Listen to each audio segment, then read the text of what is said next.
আমরা আলোচনা শুরু করতে চাই পবিত্র কুরআনুল কারীমের সূরা নাহল এর 89 নম্বর আয়াত থেকে।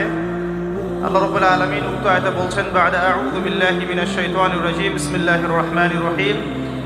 মহান আল্লাহ বলেন, ওয়া নাযালনা আলাইকাল কিতাবা তিবয়ানান লিকুল্লি শাই ওয়া হুদা ওয়া রাহমাতান ওয়া বুশরা লিল মুসলিমিন। আল্লাহ রাব্বুল আলামিন বলছেন, হে নবী মুহাম্মদ সাল্লাল্লাহু আলাইহি ওয়াসাল্লাম, আমি তোমার প্রতি এমন একটা কিতাব নাজিল করেছি যে কিতাবটা হচ্ছে তিবিয়ানান লিকুল্লি শাই, প্রত্যেকটা বিষয়ের ব্যাখ্যা, ওয়া হুদান, এবং একই সাথে এই কিতাবটা হচ্ছে হেদায়াত, ওয়া রাহমাতান, এবং দয়া অনুগ্রহ, ওয়া বুশরা লিল মুসলিমিন, এবং মুসলিম জাতির জন্য এই কিতাবটা হচ্ছে বুশরা বা সুসংবাদ।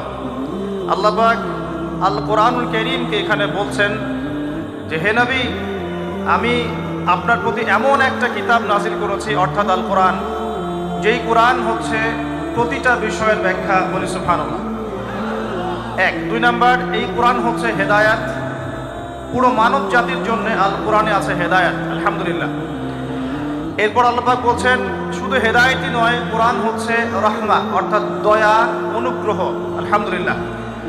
এবং বুশরা লিল মুসলিমিন, যারা মুসলিম হবে, অর্থাৎ কোরআন সুন্নাহর সামনে আত্মসমর্পণ করবে, নিজের ইচ্ছাকে সমর্পণ করবে, তাদের জন্য কোরআন হচ্ছে বুশরা বা সুসংবাদ, আলহামদুলিল্লাহ।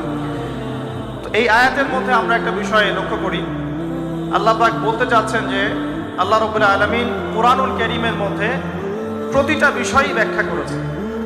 তার মানে আমরা কিভাবে ইবাদত করব কোরআনে বলা আছে, আমরা কিভাবে কোরআন তেলাওয়াত করব, তাসবিহ তাহলিল করব, জিকির আজকার করব, কোরআনে বলা আছে। আমরা কিভাবে পরিবার গঠন করব, কোরআনে বলা আছে। আমরা কিভাবে সমাজ চালাবো, অর্থনীতি চালাবো, পলিটিক্যাল সিস্টেমগুলো ডিল করব, নিঃসন্দেহে কোরআনে এটা বলা আছে। আমরা মানবো বা মানবো না সেটা ইচ্ছা, ইখতিয়ার আমাদের।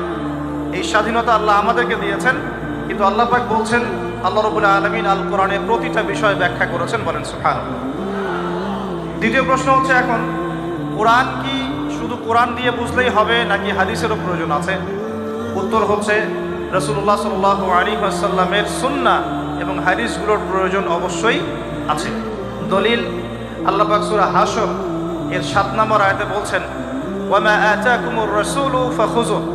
রাসূলুল্লাহ সাল্লাল্লাহু আলাইহি ওয়াসাল্লাম তোমাদেরকে যা যা দিয়েছেন সব গ্রহণ করো, এটা নিয়ে বাকবিতণ্ডা করো না। রাসূল যা যা দিয়েছেন সব নিয়ে নাও, চুপচাপ নিয়ে নাও। ওয়া মা নাহাকুম আনহু ফান্তাহু। রাসূলুল্লাহ সাল্লাল্লাহু আলাইহি ওয়াসাল্লাম যা যা থেকে নিষেধ করেছেন চুপচাপ ছেড়ে দাও। এখন রাসূল যা দিয়েছেন এবং যা থেকে নিষেধ করেছেন এটা আমরা পাচ্ছি হাদিসের মধ্যে। কোথায়? হাদিসে, অর্থাৎ কোরআন এবং হাদিসকে মিলেই হলো ইসলাম। আর এই ইসলামকে আল্লাহ পাক বলছেন আল্লাহর কাছে একমাত্র গ্রহণযোগ্য দিন বা কমপ্লিট কোড অফ লাইফ, জীবন ব্যবস্থা। আল্লাহ পাক আরও বলছেন, এই ইসলাম ছাড়া অন্য কোনো দিন আল্লাহর কাছে গ্রহণযোগ্য নয়। কেউ যদি ইসলাম ছাড়া অন্য কোনো দিন তালাশ করে, কশ্চিনকালেও তার কাছে কোনো আমল কবুল করা হবে না। আল্লাহ পাক এটাও বলছেন সূরা মাঈদার 3 নম্বর আয়াতে গিয়ে, যে কোরআন এবং সুন্নাহ কেন্দ্রিক এই ইসলাম হচ্ছে একটা পরিপূর্ণ দিন, যেখানে সংযোজন বা বিয়োজনের কোনো সুযোগ নাই। এখন আল্লাহ পাকের কথা যদি সত্য হয়, তাহলে আমরা যে বিশ্বে বসবাস করছি, এই বিশ্বেরও প্রতিটা বিষয়কে কোরআন সুন্নাহ দিয়ে ব্যাখ্যা করা যাবে কিনা? এই বিশ্বে আমরা দেখছি জালেমদের উত্থান, মজলুমদের আর্তনাদ, এটা কোরআন সুন্নাহে আছে কিনা? তাহলে এই বিশ্বে আমরা দেখছি আল্লাহ রাব্বুল আলামিনের যে বিধান, লা ইলাহা ইল্লাল্লাহ এর যে ভিতরের একটা অর্থ, যে আল্লাহ পাকের বিধান ছাড়া কোনো বিধান চলবে না, অথচ আমরা বিশ্বে দেখছি যে আল্লাহর বিধানকে পাশ কাটিয়ে মানুষের রচিত বিধান দিয়ে বিশ্ব চালাচ্ছে। এই সমস্যার সমাধান কোরআনে আছে কি নাই? আমরা এখনকার বিশ্বে যে দেখছি, আল্লাহ পাকের হালাল অর্থনীতি বাদ দিয়ে আমরা সুদভিত্তিক অর্থনৈতিক সিস্টেম গ্রহণ করেছি, এর সমাধান কোরআন এবং সুন্নাহে আছে কি নাই? আমরা এখনকার সমাজে দেখছি যে মুসলিমদের মধ্যে বিভক্তি দেখা দিচ্ছে, যদিও বা তাদের ঐক্যবদ্ধ থাকা উচিত, ভালোবাসার ঘাটতি দেখা যাচ্ছে। তাহলে এই সমস্যার সমাধান কোরআন সুন্নাহে আছে কি নাই? আমরা এখন দেখি চলমান বিশ্বে কিয়ামতের আলামতগুলো একটা একটা করে আবির্ভূত হচ্ছে। যত দিন যাচ্ছে সমাজের মধ্যে ফিতনা ফাসাদ বাড়ছে। তাহলে এই সমস্যাগুলোর সমাধান কোরআন সুন্নাহে আছে কি নাই? আমরা এখন দেখছি পরিবারগুলোর মধ্যে পারিবারিক ভাঙন বেশি হচ্ছে, সামাজিক মূল্যবোধের অবক্ষয় করছে, যুব সমাজের মধ্যে মাদকের ব্যাপক প্রচার করছে, মেয়েদের মধ্যে বেপরদামি ছড়িয়ে পড়ছে, নামাজি ব্যক্তির সংখ্যা কমছে, নারায়ে তাকবীর আল্লাহু আকবার বলার লোক পাওয়া যাচ্ছে, কিন্তু নামাজ পড়ার জন্য 5 ওয়াক্ত নামাজে মসজিদে লোক পাওয়া যাচ্ছে না। আমরা দেখছি কোরআন পুড়িয়ে দিলে মানুষের আত্মসম্মানে লাগছে ঠিকই, কিন্তু সেই কোরআন তার বাসায় পড়ে আছে, তেলাওয়াত করার ফুরসত মিলছে না। এই সমস্যাগুলোর সমাধান কোরআন শুনে আছে কি নেই তাহলে? আমরা দেখছি ওয়ার্ল্ডের মধ্যে একটা মুভমেন্ট ছড়িয়ে পড়ছে যার নাম জায়নিস্ট মুভমেন্ট। এই মুভমেন্টের ব্যাখ্যা কোরআন শুনে থাকবে কিনা তাহলে? আমরা দেখছি মুসলিম বিশ্বের মধ্যে প্রায় প্রতিটা মুসলিম কান্ট্রিতেই মুসলিমরা আজকে নির্যাতিত, তাহলে এর সমাধান কি কোরআন সুন্নায় আছে কি নাই? এখন আপনি যদি চিন্তা করেন যে কোরআন এবং সুন্নাহ জীবনের একটা অংশের হেদায়েত দেয়, তাহলে আমি বলবো আপনাকে আবারও কালিমা শাহাদা সাক্ষ্য দিয়ে মুসলিম হতে হবে। আমার কথা মনে বুঝতে পারছেন না? যদি কোনো মানুষ মনে করে যে কোরআন সুন্নায় শুধু আংশিক সমাধান আছে, সামগ্রিক বিষয়ের সমাধান নাই, জীবনের প্রতিটা বিষয়ের সমাধান কোরআন সুন্নায় নাই, কারো আকীদা যদি এমন হয়, তাহলে তাকে আবার আশহাদু আল্লা ইলাহা ইল্লাল্লাহ ওয়া আশহাদু আন্না মুহাম্মাদান আবদুহু ওয়া রাসূলুহু এই সাক্ষ্য দিয়ে মুসলিম হতে হবে। কারণ সে এখনো পরিপূর্ণ মুসলিম হতে পারে নাই। কখন হবে? যখন সে এই আকীদা বিশ্বাস পোষণ করবে যে হ্যাঁ, আল্লাহ পাক কোরআনে এবং রাসূলুল্লাহ সাল্লাল্লাহু আলাইহি ওয়াসাল্লাম সুন্নায়, কোরআন এবং সুন্নায় আমাদের জীবনযাত্রার প্রত্যেকটা সমস্যার সমাধান আছে, এবং এই সমাধানগুলো গ্রহণ করলে পরে বিশ্বে শান্তি আসবে, গ্রহণ না করলে শান্তি আসবে না। এই চিন্তা যদি না থাকে, এই চিন্তাকে নবায়ন করতে হবে। আল্লাহ পাক আমাদেরকে তৌফিক দান করুন। আসুন প্রসঙ্গে আসি। আল্লাহ রাব্বুল আলামিন আমাদেরকে ভালোবাসেন কিনা? আচ্ছা, ভালোবাসার প্রয়োজন আছে কি নাই? প্রথম কথা হচ্ছে ভালোবাসা কি? প্রথম শব্দটা হচ্ছে ভালোবাসা কি, সংজ্ঞা কি? ভালোবাসার সংজ্ঞা জানার আগে আমরা আগে জানি যে ভালোবাসা কয় প্রকার। আমরা কোরআন এবং সুন্নাহ স্টাডি করলে দেখতে পারি ভালোবাসা হচ্ছে 2 প্রকার। কয় প্রকার? একটা হচ্ছে নিঃস্বার্থ ভালোবাসা, একটা হচ্ছে স্বার্থ কেন্দ্রিক ভালোবাসা। একটা হলো নিঃস্বার্থ ভালোবাসা, একটা হলো কি স্বার্থকেন্দ্রিক ভালোবাসা। আল্লাহ রাব্বুল আলামিন ভালোবাসা সৃষ্টি করলেন কখন? আগে সেখানে আসে। আল্লাহ রাব্বুল আলামিন শুরুতে একা ছিলেন। কয়জন ছিলেন? তাহলে কি এখন তিনি 2 জন? আল্লাহ রাব্বুল আলামিন ছিলেন একা। মনে রাখবেন, কোন সৃষ্টি একা থাকতে পারে না। আল্লাহ রাব্বুল আলামিন স্রষ্টা, তিনি একা থাকতে পারেন। সৃষ্টির পক্ষে একা থাকা সম্ভব নয়, স্রষ্টার পক্ষে সম্ভব। আল্লাহ রাব্বুল আলামিন একা ছিলেন, আজও একা। যখন কিছুই থাকবে না, আল্লাহ পাক একাই থাকবেন। আল্লাহ পাক সূরা হাদীদের মধ্যে বলছেন হুয়াল আউয়ালু ওয়াল আখির, আল্লাহ পাক প্রথম, ওয়াল আখির আল্লাহ পাক শেষ, ওয়া যাহিরু আল্লাহ পাক প্রকাশ্য, ওয়াল বাতিন আল্লাহ পাক গোপন, ওয়া হুয়া বিকুল্লি শাইইন আলিম আল্লাহ পাক প্রত্যেকটা বিষয় সম্পর্কে সম্যক জ্ঞানী। তাহলে এই আয়াত থেকে বুঝতে পারছি যখন কিছুই ছিল না আল্লাহ পাক ছিলেন, আবার যখন কিছুই থাকবে না কে থাকবেন? এমনটা আল্লাহ সূরা আর রহমানে বলেছেন কুল্লু মান আলাইহা, বলেন কুল্লু মান আলাইহা, সবকিছু কি হবে? ফানা হয়ে যাবে। ফানা মানে একদম ধ্বংস হয়ে যাবে। ওয়ায়াবকা ওয়াজহু রাব্বিকা যুল জালালি ওয়াল ইকরাম, কি বাকি থাকবে? আল্লাহ রাব্বুল আলামিনের সত্তা বাকি থাকবে। এখন আসুন, এবার আল্লাহ পাক কি করলেন? আল্লাহ রাব্বুল আলামিন সর্বপ্রথম আরশে আজিম সৃষ্টি করেছেন। কি সৃষ্টি করেছেন? আরশে আজিম। এবং আরশটা ছিল পানির উপরে। সূরা হুদের মধ্যে আল্লাহ বলেছেন কানা আরশুহু আলাল মা, আল্লাহ পাকের আরশটা ছিল পানির উপরে। এখন কোথায় আছে তাহলে? এখনো পানির উপরেই আছে। কোথায় আছে? আচ্ছা, কুরসি এবং আরশের মাঝখানে একটা মহাসাগর আছে। কি আছে? এই মহাসাগরের গভীরতা হচ্ছে 500 বছরের পথ। কত বছর? আমরা এখন বিশ্বাস করব না, কারণ নাসা এখন আবিষ্কার করে নাই, তাই না ভাই? নাসার নাম তো শুনেছেন? নাসা এখনকার বিশ্বের খোদা হয়ে গেছে, নাউজুবিল্লাহ। ও যা বলে মানুষ তাই বিশ্বাস করে। ও যদি বলে মঙ্গল গ্রহে পানি আছে, বিশ্ববাসী বলবে হ্যাঁ পানি আছে। ও যদি বলে মঙ্গল গ্রহে পানি নাই, বিশ্ববাসী বলবে হ্যাঁ মঙ্গল গ্রহে কোনো পানি নাই। ও যদি বলে যে অনেক দূরের কোনো গ্রহের মধ্যে এলিয়েন আছে, বিশ্ববাসী বলবে হ্যাঁ এলিয়েন আছে, এলিয়েন আছে। কিন্তু আল্লাহ পাক যদি বলেন যে আল্লাহ পাক মহাবিশ্বের মধ্যে মালাইকা সৃষ্টি করেছেন, বিশ্ববাসী বিশ্বাস করে না যে ফেরেশতা বলে কিছু আছে। আমি কি বুঝাতে পারছি? এটা হচ্ছে শিক্ষা কেন্দ্রিক শিরক, শিক্ষা এবং জ্ঞান কেন্দ্রিক শিরকের মধ্যে আমরা লিপ্ত হয়েছে। এখন বিজ্ঞানকে কোনো কোনো ক্ষেত্রে আমরা ইলাহের আসনে বসিয়েছি। বিজ্ঞান যা বলে তাই চোখ বন্ধ করে বিশ্বাস করে, আর বিজ্ঞান যা বলে না মানুষ বিশ্বাস করে না। আল্লাহ পাকের কথা বিজ্ঞানের অনুকূলে হোক আর প্রতিকূলে হোক মানুষ দেখতে চায় না।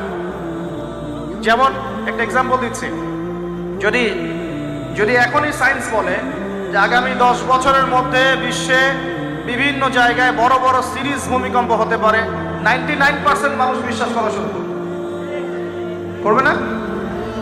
কিন্তু নবী সাল্লাল্লাহু আলাইহি ওয়াসাল্লাম বলছেন বাইনা ইয়াদাই সাআ, কিয়ামতের আগে আগে আসবে মুতানুন শাদীদ, মহামারী।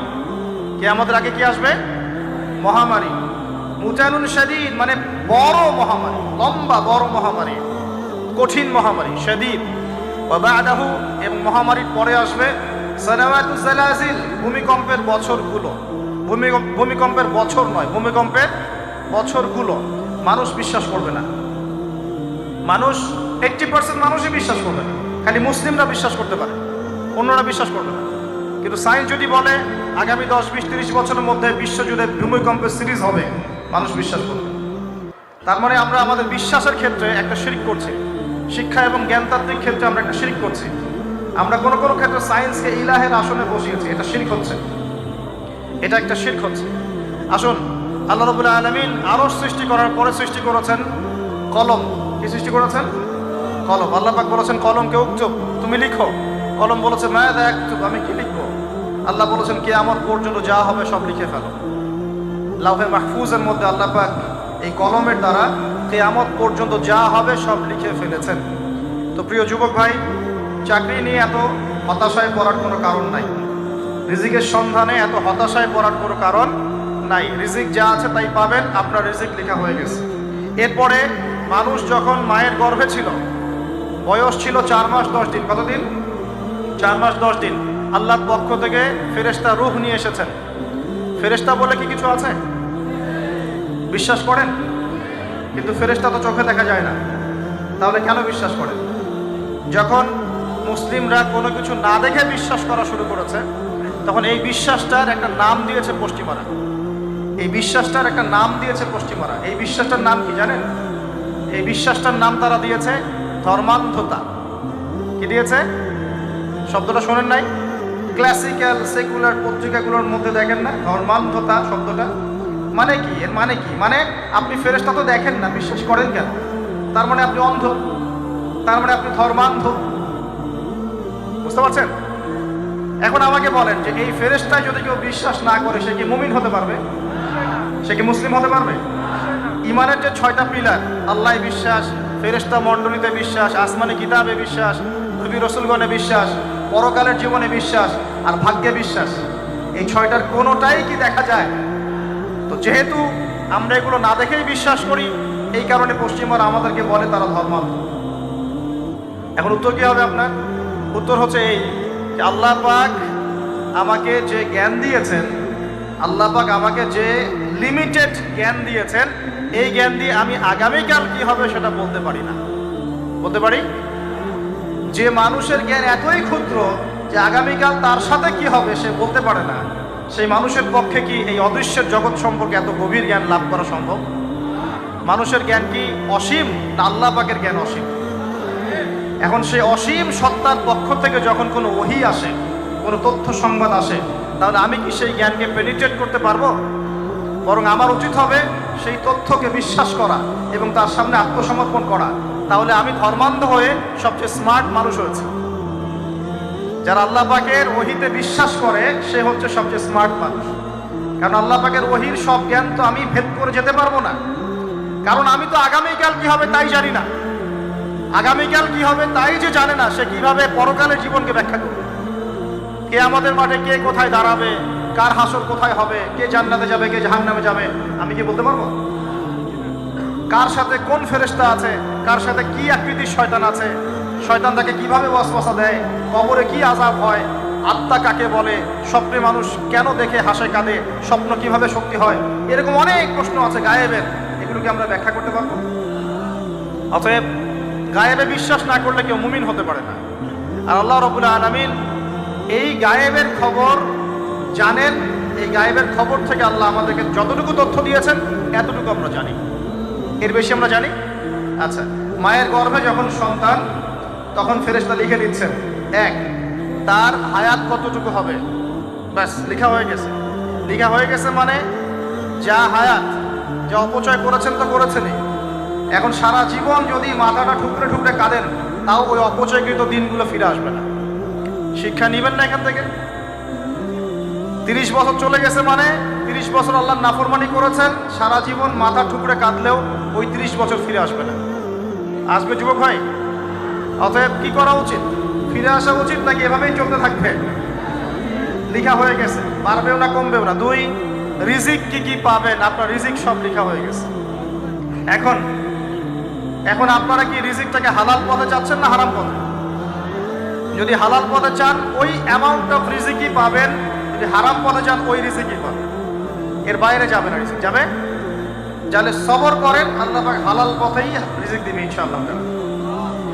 রিজিক বৃদ্ধির জন্য কিছু আমল আছে, তার মধ্যে শ্রেষ্ঠ আমল হচ্ছে নামাজ। এর সাথে চাষতের নামাজ পড়া।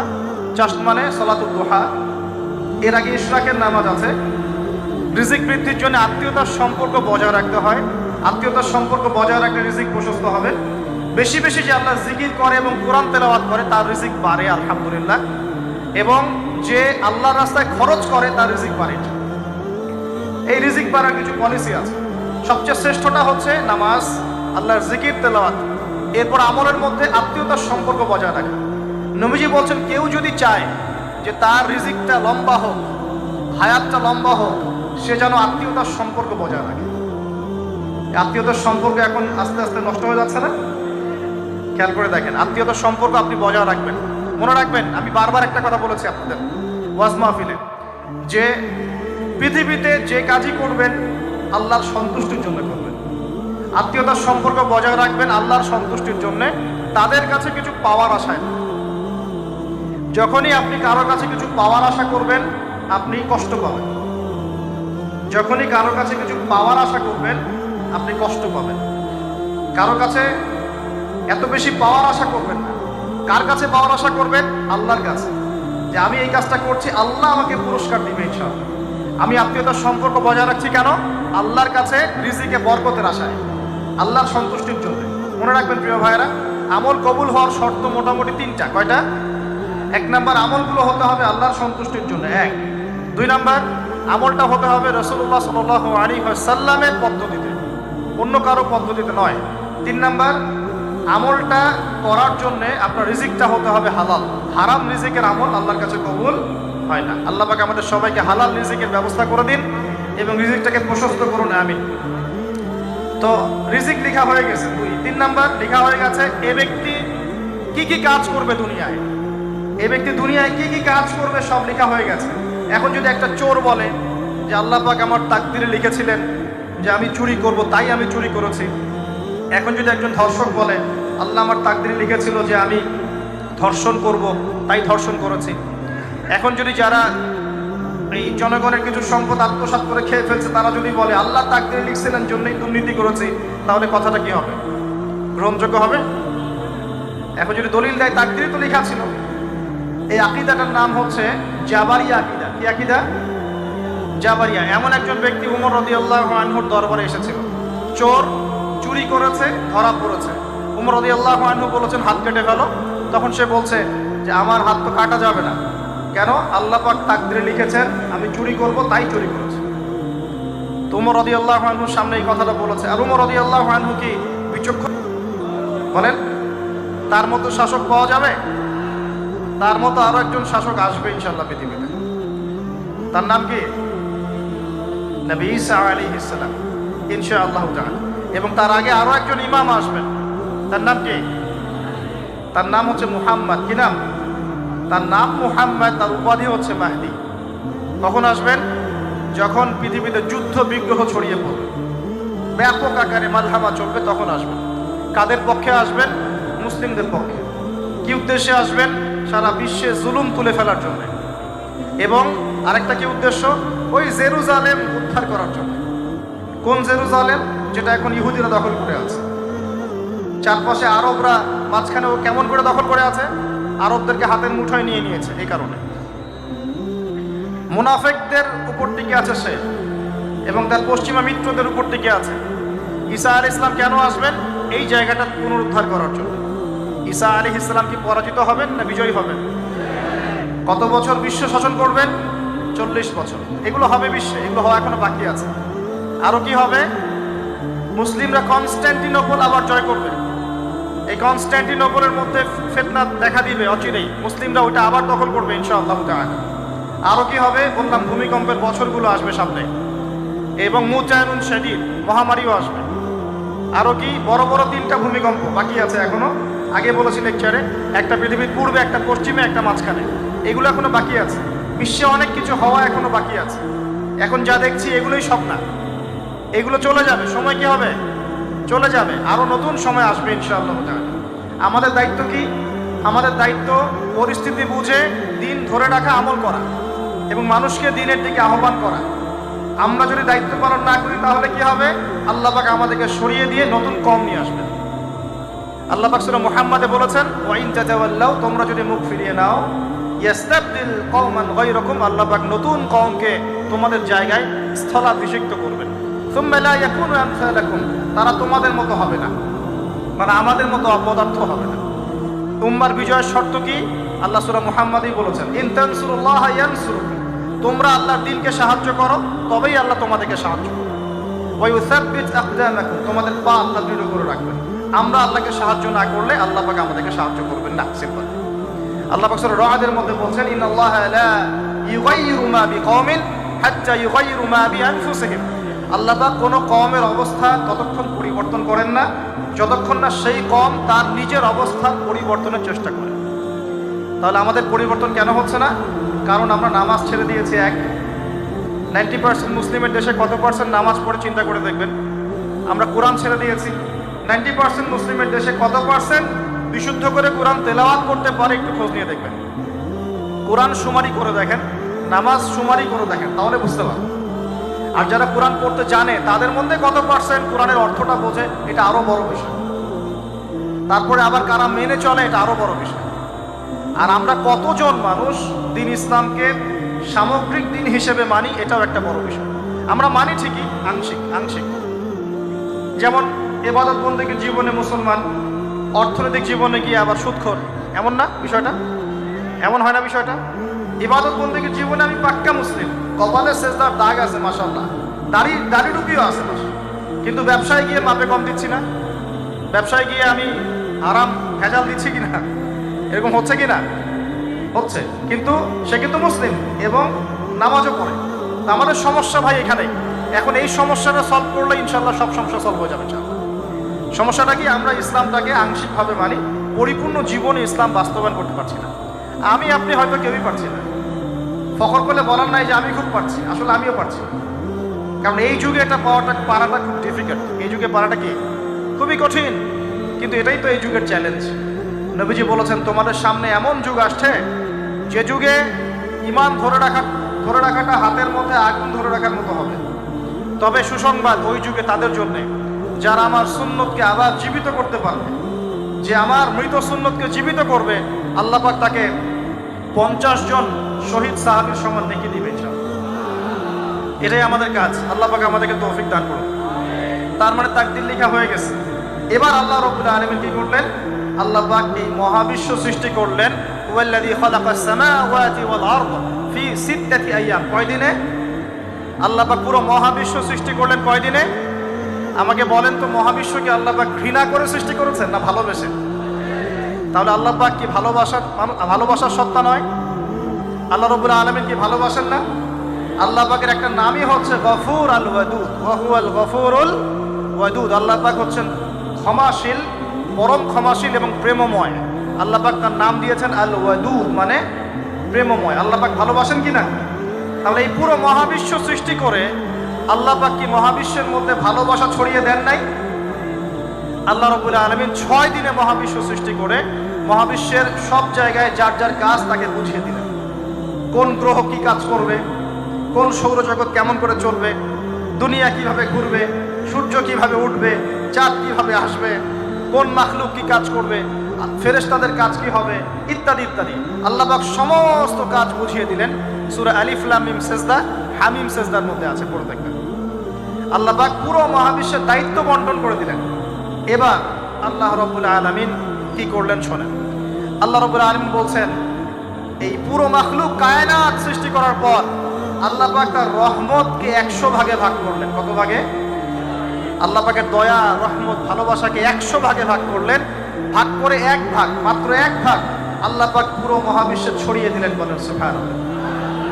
বাকি 99 ভাগ রহমত আল্লাহ পাক তার কাছে রাখলেন।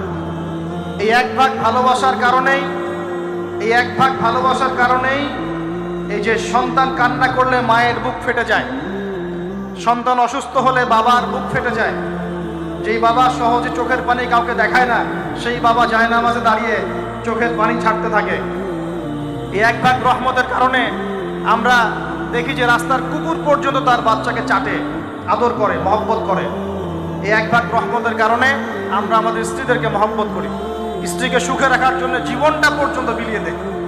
সকাল থেকে রাত পর্যন্ত কোনো কোনো ক্ষেত্রে হারাম পথে যেতেও দ্বিধা করি না, স্ত্রী সন্তান সুখে থাক এই আশায়, তাই না ভাই? এই এক ভাগ রহমতের কারণে, এই এক ভাগ রহমতের কারণে গাভী দেখবেন, গাভী তার বাচ্চাকে প্রসবের পর চাটে, গাটা চেটে পরিষ্কার করে দেয়। এই এক ভাগ রহমতে পুরো কায়নাত টিকে আছে। আর নবী সাল্লাল্লাহু আলাইহি ওয়াসাল্লাম বলছেন, বাকি 99% রহমত আল্লাহ পাক তার কাছে রেখেছেন। এই রহমত এবং ভালোবাসা দিয়ে আল্লাহ পাক কিয়ামতের মাঠে মানুষকে মাফ করবে ইনশাআল্লাহ। তার মানে বলেন আল্লাহু আকবার। তার মানে আমরা আশা করতে পারি ইনশাআল্লাহ তাআলা আমরা আল্লাহর জান্নাত পাবো ইনশাআল্লাহ। পাবো কিনা? শুধু একটা কাজ যদি উম্মত করতে পারে জান্নাত পাবে। বলে দেব কোনটা? অনেক কাজই আছে, কিন্তু স্পেশাল একটা কাজ, একটা। আল্লাহ রাব্বুল আলামিন মেরাজের রাতে তার নবীকে উঠিয়ে নিয়েছিলেন, উঠিয়ে নিয়ে কাছে নিয়ে আসছেন, একদম কাছে, আর যে আরশের কাছাকাছি। নবী সাল্লাল্লাহু আলাইহি ওয়াসাল্লাম বলছেন, ওই সময় তার উপর 3টা স্পেশাল ওহী করা হয়েছে। কয়টা? 3টা। একটা হচ্ছে 50 ওয়াক্ত নামাজ। কত ওয়াক্ত? এটা কমতে কমতে কমতে কত ওয়াক্ত হয়েছে? 5। 5কেও কমানোর জন্য কোন নবী বলছিলেন? মুসা আলাইহিস সালাম বলছেন 5ও পারবে না, কমাই নিয়ে আসেন। 5ও যে পারবে না, মুসা আলাইহিস সালাম কেমন করে জানলেন? তার উম্মত 2 ওয়াক্ত নামাজ পড়ে। কয় ওয়াক্ত নামাজ ফরজ ছিল? ওই 2 ওয়াক্ত তার আদায় করতে পারে নাই। এই অভিজ্ঞতা থেকে তিনি বলেছেন যে আপনার উম্মত 5 ওয়াক্ত পারবে না। সত্যি না মিথ্যা কথা? আসলেই কি উম্মত 5 ওয়াক্ত নামাজ পড়তে পারছে? আচ্ছা, যাই হোক, আল্লাহ পাক আমাদেরকে পড়ার তৌফিক দান করুন।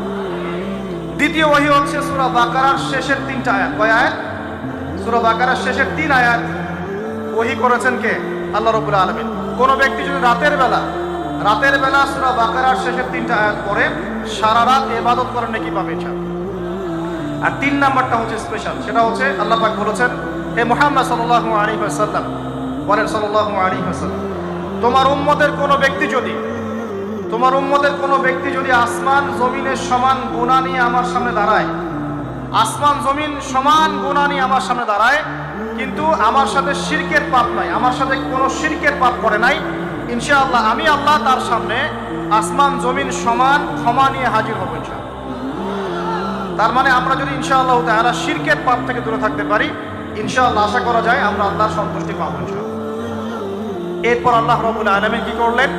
আল্লাহ রাব্বুল আলামিন পুরো মহাবিশ্ব সৃষ্টি করে সব দায়িত্ব ভাগ করে দিলেন। ভাগ করে দেওয়ার পরে আল্লাহ পাক জান্নাত জাহান্নাম সৃষ্টি করেছেন কিনা? আচ্ছা, জান্নাত এবং জাহান্নাম কার কার জন্য সৃষ্টি করেছেন বলেন? জিন আর মানুষ। আচ্ছা, এখন জান্নাতের চেয়ে কি শান্তির কোনো জায়গা আছে? আচ্ছা, এই জান্নাত কার জন্য সৃষ্টি করেছেন? জিন আর মানুষ। আচ্ছা, তাহলে আল্লাহ পাক মানব জাতিকে ভালোবাসেন কিনা? ভালোবাসেন কিনা? আপনি যখন কাউকে ভালোবাসবেন, তাকে সবচেয়ে সুন্দর গিফট দিতে চাইবেন কিনা? তার জন্য সবচেয়ে ভালোটা কিনতে চাইবেন কিনা? আল্লাহ পাক জান্নাত তৈরি করেছেন কাদের জন্য? আমাদের জন্য। তার মানে আল্লাহ পাক আমাদেরকে ভালোবাসেন কিনা? অবশ্যই বাসেন। আল্লাহ রাব্বুল আলামিন জাহান্নামও তো সৃষ্টি করেছেন। এখন যদি বলি যে তাহলে আল্লাহ পাক কি আমাদেরকে ভালোবাসেন না, জাহান্নামে কিভাবে দিবেন? উত্তরটা কি হবে তাহলে? উত্তর হচ্ছে এই যে যদি আল্লাহ না করুক কোনো ব্যক্তি জাহান্নামে যায়, তাহলে বুঝতে হবে সেই ব্যক্তি জাহান্নামে যাওয়ার যোগ্য ছিল বলেই জাহান্নামে গিয়েছে। কথা কি বুঝতে পারছেন? আর যদি কোনো ব্যক্তি জান্নাতে যায় তাহলে বুঝতে হবে সেই ব্যক্তির উপর আল্লাহ পাক দয়া করেছেন বলেই সে জান্নাতে গিয়েছে। মানুষ তার আমল দিয়ে জান্নাতে যেতে পারবে না, মানুষ তার আমল দিয়ে জান্নাতে যেতে পারবে না, আল্লাহর দয়া অনুগ্রহ দিয়ে জান্নাতে যাবে ইনশাআল্লাহ। আল্লাহ পাক আমাদের সবাইকে সেই দয়া অর্জন করার তৌফিক দান করুন।